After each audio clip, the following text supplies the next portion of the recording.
Hello friends, आज की class में हम देखने वाले हैं कि कैसे आप फायरबेस का जो रियल टाइम डेटाबेस है वो वाली जो सर्विस है वो कैसे अपनी ऐप में इंप्लीमेंट कर सकते हैं। तो अब फायरबेस रियल टाइम डेटाबेस होता क्या है एक्चुअल में, इसको समझते हैं कि अगर आपको अपना डेटाबेस मैनेज करना है सर्वर के ऊपर और अगर आप फायरबेस को यूज कर रहे हैं एज अ सर्वर, तो उस पर आप अपना डेटाबेस स्टोर करवा सकते हैं। यानी कि मल्टीपल यूजर्स का जो डेटा है आप उनके यूनिक वैल्यू से अपने डेटाबेस में स्टोर करवा सकते हैं और रन टाइम में किसी भी अदर डिवाइस से उसको फैच करा सकते हैं, जैसे कि सर्वर करता है। यानी कि वन टू मैनी वाला जो प्रोसेस है वो आप कर सकते हो। अब ये तो हुआ डेटाबेस, लेकिन डेटाबेस के आगे लगा हुआ है रियल टाइम। अब इस रियल टाइम का मतलब क्या है? रियल टाइम का मतलब है जैसे आप जब व्हाट्सएप या कोई भी मैसेजिंग ऐप यूज करते हो तो उसमें क्या होता है कि जैसे यूजर टैप कर रहा होता है, यानी कि यूजर टाइप कर रहा हो या यूजर ने टैप किया हो कीबोर्ड के ऊपर, तो आपके पास ना ऊपर एक टाइपिंग लिखा हुआ जाता है। या अगर आप इंस्टाग्राम मैसेंजर यूज करते हो तो 3 डॉट जैसे दिखने लग जाता है। दैट मीन्स वो रियल टाइम डेटाबेस को मैनेज कर रहा है। मतलब जैसे वहां पे वैल्यूज इंसर्ट हो रही है वैसे ही इधर वैल्यूज आपको रिसीव हो रही है। तो ये आपका रियल टाइम डेटाबेस का कॉन्सेप्ट होता है। जो रियल टाइम डेटाबेस नहीं होता उसमें आपको मैसेज को रिसीव करने में टाइम लगता है। जैसे कि फॉर एग्जांपल आपने कुछ मैसेज सेंड किया या कुछ भी डेटा स्टोर किया, तो दूसरे वाले जो स्क्रीन है जहां पे वो फैच करने की कोशिश कर रहा है या उसी स्क्रीन पे अगर फैच कर रहा है तो उसको लोड होने में वो आपको एपीआई कॉल वापस हिट करनी पड़ेगी, तब जो वो नया डेटा जो डेटाबेस में इंसर्ट हुआ है वो आपको फैच होगा। यहाँ पे क्या होता है, कंटिन्यूएशन में कनेक्शन होता है, जिससे क्या हो रहा है कि जैसे वैल्यूज वहां इंसर्ट हो रही है वैसे वैसे आपको यहाँ पे वैल्यूज रिसीव हो सकती है। तो आप कोई मैसेजिंग ऐप बनाएंगे या कोई भी आजकल जितने भी ऐप्स जो डेटा मैनेज करते हैं वो रियल टाइम डेटाबेस को ही यूज करते हैं। ज्यादातर ये मैसेजिंग ऐप में यूजफुल रहता है। तो इसको कैसे इंटीग्रेट करना है अपने प्रोजेक्ट में, चलते हैं सीधा एंड्रॉइड स्टूडियो के अंदर जहां पे हमने फायरबेस का प्रोजेक्ट बना रखा है। जो प्रीवियस क्लास में हमने पुश नोटिफिकेशन किया उसी के अंदर हम आगे देखते हैं कि कैसे हम फायरबेस का ये जो रियल टाइम डेटाबेस है इसको इंटीग्रेट कर सकते हैं। यहां मैंने एंड्रॉइड स्टूडियो ओपन कर लिया। अब सबसे पहले आपको क्या काम करना है? सबसे पहला काम जो है वो आपको इसकी डिपेंडेंसी को ऐड करना है। जैसे हमने प्रीवियस क्लास में भी देखा था, जब हम क्लाउड मैसेजिंग कर रहे थे तो क्लाउड मैसेजिंग के लिए हमने जो डिपेंडेंसीज ऐड करी थी, वैसे ही आज मैं एक दूसरा जो फीचर है फायरबेस का वो यूज करने वाला हूं। तो उसकी जो डिपेंडेंसी वो यहाँ पे आपको ऐड करनी पड़ेगी। तो उसके नाम हम यहाँ दे देते हैं। ये कमेंट हम इसलिए लगा देते हैं ताकि हमको पता रहे कि ये जो डिपेंडेंसी रखी है हमने वो किस लिए रखी है। तो ये रियल टाइम डेटाबेस के लिए है। इसकी डिपेंडेंसी आपको फायरबेस के ऑफिशियल डॉक्यूमेंट्स में भी मिल जाएगी। आप वहां जाके भी सर्च कर सकते हैं कि भाई अगर आपको रियल टाइम वहां पे सारे सर्विसेज की जो लेटेस्ट डिपेंडेंसीज है वर्जन के साथ में वहां मिल जाती है आपको। तो वो आपको यहाँ पे पेस्ट करनी है डिपेंडेंसी को, फिर इसको सिंक करना है। तो ये रही मेरे पास वो डिपेंडेंसी, इसको हम कॉपी कर लेते हैं और आपको भी ऐसे कॉपी ही करना है क्योंकि ये डिपेंडेंसी के केस में आपको एज इट इज वही वैल्यू, वही पैकेज नेम, वही वर्जन चाहिएगा। ठीक है, ये यहाँ पे पेस्ट करने के बाद में आपका सिंक नाउ का ऑप्शन आता है। आपके लैपटॉप या पीसी पे इंटरनेट कनेक्टेड होना चाहिए, फिर आप इस पर क्लिक कर दें। जैसे ही आप करेंगे ये जो प्रोजेक्ट है, ये जो लाइब्रेरी है वो हमारे इंटीग्रेट हो चुकी है। अब हम इसके ऊपर कोई भी ऑपरेशन परफॉर्म कर सकते हैं। अब देखो इसमें दो चीजें होती है, एक होता है आपका रेफरेंस और एक होता है चाइल्ड। मतलब एक रेफरेंस जिसके अंदर आप वैल्यू स्टोर करोगे और अगर वैल्यू स्टोर करने के साथ साथ आपको उसमें फर्दर कोई नेस्टेड डेटा बनाना है तो उसके लिए आप चाइल्ड का रेफरेंस बना के उसमें डेटा ऐड कर सकते हो। तो रेफरेंस फिर चाइल्ड, फिर उस चाइल्ड के लिए वो रेफरेंस बन जाएगा और उसके अंदर अगर आपको चाइल्ड डालना है, फिर जो तीसरा चाइल्ड बना है मतलब चाइल्ड के अंदर चाइल्ड के अंदर चाइल्ड, तो वो चौथे नेस्टेड के लिए वो रेफरेंस बन जाएगा। इस तरीके से जो नेस्टिंग प्रोसेस का डेटा जो है वो इंसर्ट किया जाता है। तो सबसे पहले हम क्या करते हैं, यहाँ पे Firebase database dot gate instance dot gate reference, ये जो गेट रेफरेंस है ये इसका मतलब क्या है, यहाँ पे आप एक रेफरेंस मेंशन कर सकते हैं कि भाई आपको किसका रेफरेंस चाहिए। तो देखो फर्स्ट टाइम इसमें दो तरीके हो सकते हैं, या तो आपने पहले से ही अपना जेसन डेटा जो है वो फायरबेस पे आप जाके पेस्ट कर सकते हो, फिर उसका रेफरेंस निकाल सकते हो। वो कहाँ पेस्ट करना होता है पहले मैं वो आपको बता देता हूँ। तो आपको यहाँ जाना है, ये हमारा प्रोजेक्ट ओपन है फायरबेस वाला जो हमने इनिशियली क्रिएट किया था, उसी प्रोजेक्ट के अंदर हम सारा काम कर रहे हैं। तो यहाँ क्लाउड मैसेजिंग था। आप जब ऊपर की साइड में आएंगे बिल्ड के अंदर तो यहाँ आपको रियल टाइम डेटाबेस दिख जाएगा। आपको इस पर क्लिक करना है और यहाँ पे आपको ये डमी जो डेटाबेस है वो बना हुआ मिल जाएगा।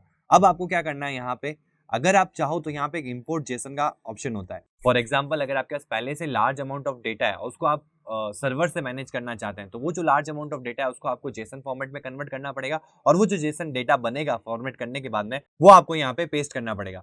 देन उनके जो रेफरेंसेस बनेंगे, जैसे कि ये डेटा अगर इसके अंदर है तो ये जो डेटा वैल्यू है मतलब एग्जैक्ट में जो डेटा है उसकी जो की है वो उसका रेफरेंस कहलाएगी। और अगर उसके अंदर फर्दर एक ऐसा रेफरेंस है जिसकी फर्दर से और डेटा पड़ा है तो वो उसके लिए चाइल्ड बन जाएगा। अगर मैं उसके चाइल्ड में से वैल्यू निकालूंगा तो वो उसके लिए फर्दर रेफरेंस बन जाएगा। तो इस तरीके से आप डेटा वैल्यूज निकालते हैं।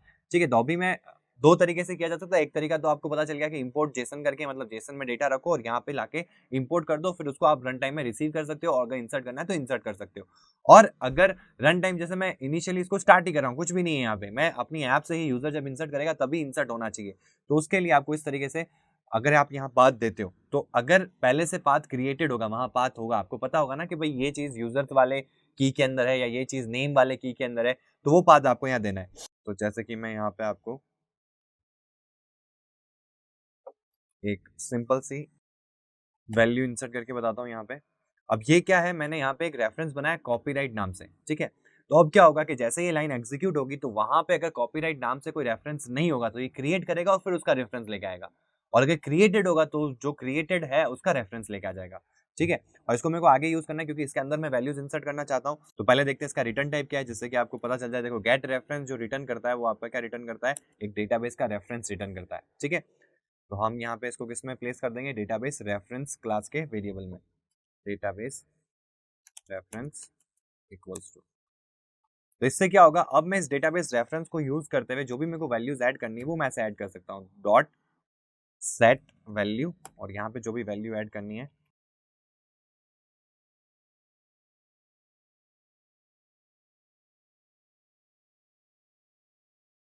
ठीक है। तो मैंने सिंपल सा एक मैसेज यहाँ पे, सिर्फ मैं एक तरह से आपको नोड बनाना सिखा रहा हूँ कि एक की कैसे बनानी है और की के अंदर वैल्यू कैसे प्लेस करनी है। फिर मैं आपको बताऊंगा की के अंदर चाइल्ड कैसे बनाना है और उसके अंदर वैल्यू कैसे प्लेस करनी है, और पूरा का पूरा मॉडल कैसे सेट करना है। मतलब अगर मेरे पास मल्टीपल वैल्यूज है तो मैं एक ही करके ऐड नहीं करूंगा, मैं उसको मॉडल में सेट करूंगा, और कैसे हम डेटा, जो मॉडल का डेटा है वो एक्सपोर्ट कर सकते हैं। तो ये मैंने इतना सा बनाया, अब इसको चला के देखते हैं और वहां पे देखते हैं कि वैल्यूज इंसर्ट हुई कि नहीं हुई। अभी आप देख सकते हो कि यहाँ पे कुछ भी नहीं, नल आ रहा है, ठीक है। अभी हम इस ऐप को रन करते हैं तो यहाँ हमारी ऐप रन हो गई, और यहाँ आप देख सकते हैं कि ये रेफरेंस के अंदर पहले नल था, अब क्या हो गया, एक कॉपीराइट करके की आ गई और उसके अंदर वैल्यू सेट हो गई, ठीक है। तो ये एक सिंपल नोट बन गई, यहाँ पे जिस नाम से भी मैंने बनाया था वो नोट बनी, और उसके अगेंस्ट में वो क्या वैल्यू देनी थी वो मैंने सेट करी, तो वो वैल्यूज यहाँ पे ऐड हो गई। अब हम देखेंगे कि इस नोट के अंदर फर्दर नोट बनानी है, मतलब कि मेरे को नेस्टेड डेटा, क्योंकि मोस्ट प्रोबेबली क्या होगा, जैसे यूजर्स का डेटा है तो आप यूजर्स का एक अलग नोट बनाओगे, उसमें यूजर्स के मल्टीपल डेटा होंगे। देन फर्दर किसी और, जैसे टेबल कॉन्सेप्ट होता है, मल्टीपल टेबल्स होती है, वैसे ही यहाँ पे मल्टीपल नोट्स के अंदर नेस्टेड आपका डेटा पड़ा होगा, ठीक है। तो अब हम देखते हैं कि कैसे आप मल्टीपल डेटा चाइल्ड के थ्रू सेट कर सकते हैं। तो यहाँ पे उसके लिए मैं क्या करता हूँ, एक मॉडल क्लास बना लेता हूँ। तो मैं कॉन्टेक्ट स्टोर करने के लिए ऐप बना रहा हूँ जो कॉन्टेक्ट सर्वर पे स्टोर करती है। तो मैं यहाँ पे एक नई जावा क्लास बना लेता हूँ, इसका नाम दे देते हैं हम कॉन्टेक्ट, कॉन्टेक्ट मॉडल। मैं मॉडल क्लास क्यों बना रहा हूँ, क्योंकि मैं मल्टीपल वैल्यूज बार बार नहीं इंसर्ट करूंगा, मैं एक मॉडल में डिफाइन कर दूंगा भाई कॉन्टेक्ट के अंदर क्या क्या चीजें रिक्वायर्ड होती है।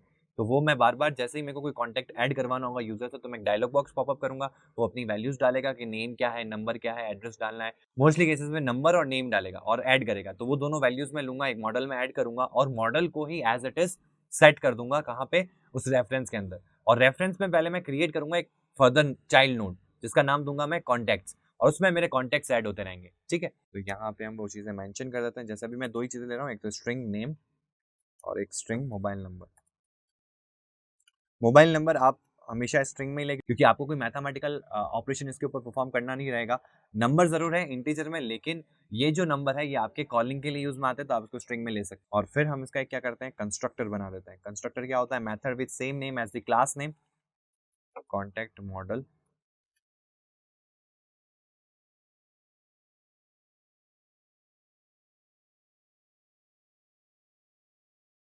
और यहाँ पे हम इनको वैल्यू असाइन कर देते हैं, name, this dot name equals to name and this dot mobile number equals to mobile number, ठीक है। और यहाँ पे आपको गेटर सेटर्स चाहिए, तो गेटर सेटर लेने के लिए मैंने आपको प्रीवियस क्लास में भी बताया, यहाँ पे आपका जनरेट का ऑप्शन होता है, यहाँ पे गेटर सेटर आप ऐड कर सकते हैं। दोनों को सिलेक्ट किया, गेटर सेटर ऐड हो गया। और एक आपको यहाँ पे नो आर्ग्यूमेंट कंस्ट्रक्टर बनाना पड़ेगा, यानी डिफॉल्ट कंस्ट्रक्टर भी यहाँ पे प्लेस करना पड़ेगा। जैसे कि मैंने आपको जावा की क्लास में बताया था कि अगर आप कोई पैरामीटराइज कंस्ट्रक्टर बना देते हो तो जो डिफॉल्ट कंस्ट्रक्टर है वो ओवरराइड हो जाता है, ठीक है। बट यहाँ पे इसको डिफॉल्ट कंस्ट्रक्टर की भी रिक्वायरमेंट होती है, तो यहाँ पे हम क्या करते हैं, कॉन्टेक्ट मॉडल एक सिंपल सा कंस्ट्रक्टर बना के रख दिया, ठीक है। अब आ जाते हैं मेन एक्टिविटी के अंदर, जहाँ पे मेरे को वैल्यूज को प्लेस करना है। तो यहाँ पे हम फिर से एक रेफरेंस क्रिएट करते हैं। अब हम क्या करना चाहते हैं कि पूरा का पूरा जो मॉडल है वही सेट हो जाए। तो अभी मैंने सिर्फ एक सिंगल वैल्यू इंसर्ट करी थी, अब मॉडल इंसर्ट करें, मतलब पूरा का पूरा कॉन्टेक्ट जो है, कॉन्टेक्ट का जो डेटा है वो हम इंसर्ट करेंगे एक साथ। तो यहाँ पे कॉन्टेक्ट रेफ, आप कुछ भी नाम दे सकते हैं, इक्वल्स टू वही सेम क्राइटेरिया आपको Firebase database dot gate instance dot gate reference, और इसमें हम दे देते हैं कॉन्टेक्ट्स। ठीक है, ये क्रिएटेड नहीं होगा तो क्रिएट हो जाएगा। और अब हम क्या करते हैं, एक मॉडल बनाते हैं, मॉडल कॉन्टेक्ट मॉडल नाम से, equals to new contact model. देखो मैं यहाँ डमी डेटा ऐड कर रहा हूँ, आपको एक डायलॉग बॉक्स शो करना है या एक अपनी यूआई बनानी है जहाँ पे एडिट टेक्स्ट होगा तो यूजर अपनी वैल्यूज डालेगा, और ये सारा जो काम है आपका, ये रेफरेंस क्रिएट करके वैल्यूज को इंसर्ट करना, ये बटन के क्लिक पे होगा। ऐड कॉन्टैक्ट, जैसे आप जहां पे भी जो भी डेटा वैल्यूज यूजर से इंसर्ट करवाना चाहते हो तो बटन के क्लिक पे होगा। और ये वैल्यूज कहां से मिलेगी आपको, edit text dot gate text dot to string. ये मैंने मॉडल बना दिया, मॉडल को सेट करना है तो सेट करने के लिए आपको यहाँ पे एक चाइल्ड बनाना पड़ेगा, क्योंकि मैं चाहता हूँ कि जो कॉन्टेक्ट्स है वो एक तरह से नोड बने और उसके अंदर फर्दर जो है वो अलग से चाइल्ड नोड्स बनती रहे, जिसमें हर एक कॉन्टेक्ट की एक खुद की नोड हो, और उसकी जब मैं अंदर जाऊं तो उसका नंबर और उसका नेम मिले मेरे को। जैसे यहाँ पे कॉन्टेक्ट मॉडल के अंदर मेरी दो ही वैल्यूज है तो दो मिलेगी, अगर 10 दूंगा तो 10 वहां पे स्टोर हो जाएगी। ठीक है, तो उसके लिए मेरे को क्या करना पड़ेगा, एक यूनिक वैल्यू से चाइल्ड क्रिएट करना पड़ेगा, क्योंकि मेरे को इसको यूनिकली भी तो आइडेंटिफाई करना है। तो आप चाहो तो एक रैंडमाइज नंबर या यूनिक नंबर जनरेट करवा सकते हो, बट उसके केस में आपको काफी ज्यादा परम्यूटेशन कॉम्बिनेशन लगाने पड़ेंगे, कौन सी वैल्यूज वहां इंसर्टेड है कौन सी नहीं है। तो इस केस में आपको फायरबेस से एक ऑप्शन मिलता है जो आपका कॉन्टेक्ट रेफरेंस है, डॉट पुश डॉट गेट की।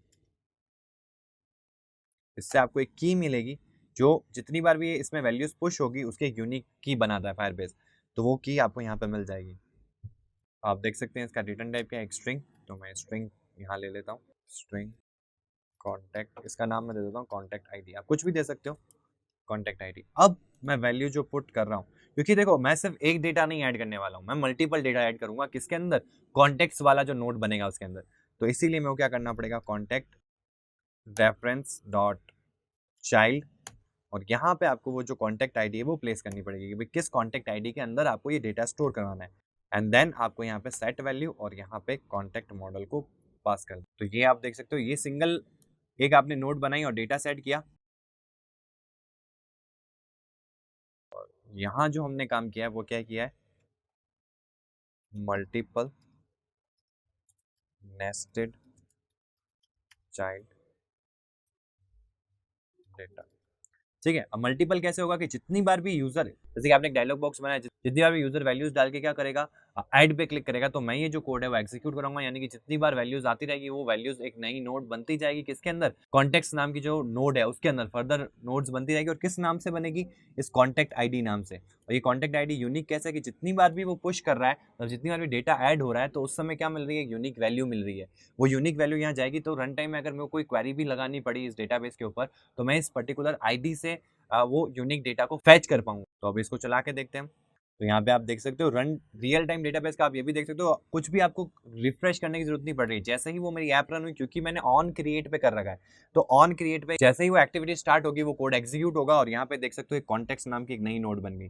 ठीक है, पहले हमने कॉपीराइट नाम से बनाई थी जिसमें सिर्फ और सिर्फ मैंने एक वैल्यू डाली थी। अब क्या होगा, कॉन्टेक्ट के अंदर फर्दर नोड्स बनेगी। जैसे मैं इस पर क्लिक कर रहा हूँ, देखो एक और नोड आ गई। ठीक है, तो ये नेस्टेड कहते हैं, हम इसको चाइल्ड कहते हैं। ठीक है, अब इसके अंदर आपको दो वैल्यूज मिलेगी, मोबाइल नंबर एंड नेम। ठीक है, मैं इसको वापस चलाता हूँ अलग वैल्यूज के साथ में,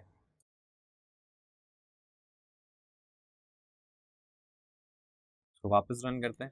मैं वापस क्यों रन कर रहा हूँ, क्योंकि मैंने ऑन क्रिएट पे कर रखा है, इसलिए मेरे को वापस रन करना पड़ेगा नई वैल्यूज के लिए। मैं सिर्फ आपको दिखाने के लिए कि कैसे वैल्यूज रन टाइम पे रियल टाइम में देखो ऐड हो रही है। जैसे ही वहां रन होगा और यहाँ पे आपको दिख जाएगा, तो जैसे ही वहां रन हुआ यहाँ पे आप देखो एक नई एंट्री हो गई। ठीक है, और ऐसे जितनी बार भी ये कोड एग्जीक्यूट होगा नई वैल्यूज के साथ में नई वैल्यूज यहाँ इंसर्ट होती रहेगी मॉडल के अंदर, नोड्स के अंदर। आप फर्दर इसमें नोड बनाना चाहते हो तो फर्दर डॉट चाइल्ड करके इसका जो रेफरेंस बना है, कॉन्टेक्स्ट का जो रेफरेंस बना है, डॉट चाइल्ड करके किसका रेफरेंस बना, इसका रेफरेंस बना, डॉट चाइल्ड करके इसका फर्दर आप एक और नेस्टेड बना सकते हो। तो इस प्रोसेस से आप डेटा को इंसर्ट करवा सकते हो रियल टाइम डेटाबेस के अंदर, फायरबेस में। अब हम बात करते हैं डेटाबेस से वैल्यूज रिसीव करने की। तो रिसीविंग डेटा, अब डेटाबेस से वैल्यूज रिसीव करने के लिए आपको क्या करना पड़ेगा, जो डेटाबेस का रेफरेंस है, जैसे कॉन्टैक्ट रेफरेंस, किसकी वैल्यू चाहिए मेरे को, इस पर्टिकुलर आईडी की जो नेम है और नंबर चाहिए, तो मैं कैसे करूंगा, डॉट चाइल्ड और जो उसका पाथ है, जैसे हमने क्या दे रखा है, कॉन्टैक्ट आईडी डॉट, इसमें आपको एक ऑप्शन मिलता है ऐड वैल्यू इवेंट लिसनर। इसमें आपको वैल्यू इवेंट लिस्ट में क्लास को कॉल करना पड़ता है। इसके दो एब्स्ट्रैक्ट मेथड होते हैं, on data change and on cancel. तो जो भी आप कॉन्टैक्ट आईडी दोगे उसके रिगार्डिंग आपको जो भी डेटा मिलेगा वो इस पर्टिकुलर स्नैपशॉट में मिलेगा।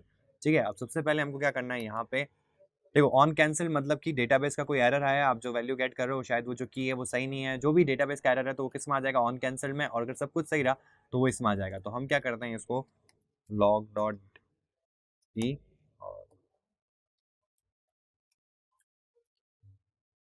db एरर करके इस एरर को प्रिंट कर देते हैं।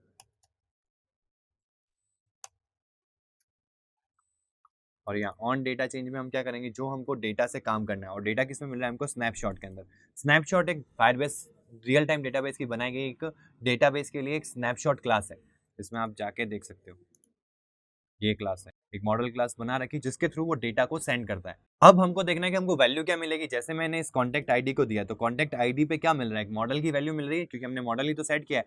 तो हम उसको एज इट इज मॉडल में भी गेट कर सकते हैं। कैसे करना है आपको, सिंपल सा स्नैपशॉट डॉट गेट, जैसे हम सेट कर रहे हैं तो हम क्या कर रहे हैं, सेट वैल्यू, वैसे ही गेट कर रहे हैं तो हमको क्या करना पड़ेगा, गेट वैल्यू। और गेट वैल्यू के अंदर यहाँ पे आपको अपनी क्लास को मेंशन करना है। क्लास कौन सी, क्योंकि हमको एज इट इज उस पर्टिकुलर मॉडल क्लास में चाहिए, वो जो मॉडल क्लास आपने बनाई है वो यहाँ पे मेंशन करनी पड़ेगी। तो कॉन्टेक्ट मॉडल डॉट क्लास, इससे आपको क्या मिलेगा, एक कॉन्टेक्ट मॉडल का रेफरेंस मिलेगा। तो कॉन्टेक्ट मॉडल, आप इसका नाम कुछ भी दे सकते हैं, मॉडल। और अगर आपको इनकी वैल्यूज को जहां पे भी शो करना है तो आप शो कर सकते हैं। मैं लॉग करवा देता हूँ, लॉग डॉट डी कॉन्टेक्ट, और यहाँ पे हम model dot gate mobile number, model dot gate name plus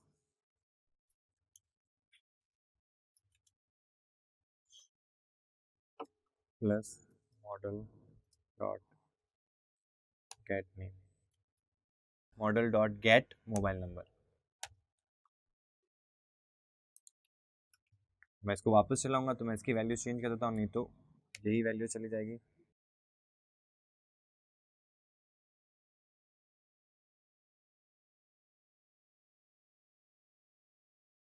तो उसको चला के देखते तो एक, क्योंकि मैंने ये कोड कमेंट नहीं किया तो ये कोड एग्जीक्यूट होगा, तो फिर से एक और एंट्री चली जाएगी। और एंट्री के जाने के बाद ही वो जो कॉन्टैक्ट आईडी है, ये कॉन्टैक्ट आईडी का रेफरेंस आप ले सकते हो, आप अपने डेटाबेस में स्टोर करवा सकते हो, ताकि आपको आइडिया रहे कि किन वैल्यूज पे क्या कॉन्टैक्ट आईडी है, ताकि रन टाइम में अगर आपको कोई भी कॉन्टैक्ट सर्वर से फैच करना हो तो आपके पास में एक कॉन्टैक्ट आईडी हो। तो पहले हम यहाँ देख लेते हैं एंट्री हो रही है कि नहीं हो रही है। तो यहाँ पे आप देख सकते हो एंट्री हो गई, मोबाइल नंबर और जो हमने नेम दिया था वो आ गया। अब हम चेक करते हैं लॉग कैट में हमको वैल्यू रिसीव हुई कि नहीं हुई। तो हमने किसके रिगार्डिंग किया था, कॉन्टैक्ट नाम से टैग दिया था। तो आप यहाँ देख सकते हैं कि जो लास्ट एंट्री हुई थी उसकी जो कॉन्टैक्ट आईडी है, तो यहाँ पे जो लास्ट पुश हुआ था उसकी जो आईडी हमने आगे पास करके वैल्यूज गेट करने की कोशिश की, तो जो लास्ट एंट्री उसकी हमको मिल गई। आप जो प्रीवियस है, जैसे कि कोई दूसरा आईडी आप यहाँ पास करोगे तो उसका जो डेटा है वो आपको मिल जाएगा। इस तरीके से आप फायरबेस के जो real time database data insert करवा सकते हैं और डेटा को फैच करवा सकते हैं। तो आज की क्लास के लिए इतना ही, थैंक यू।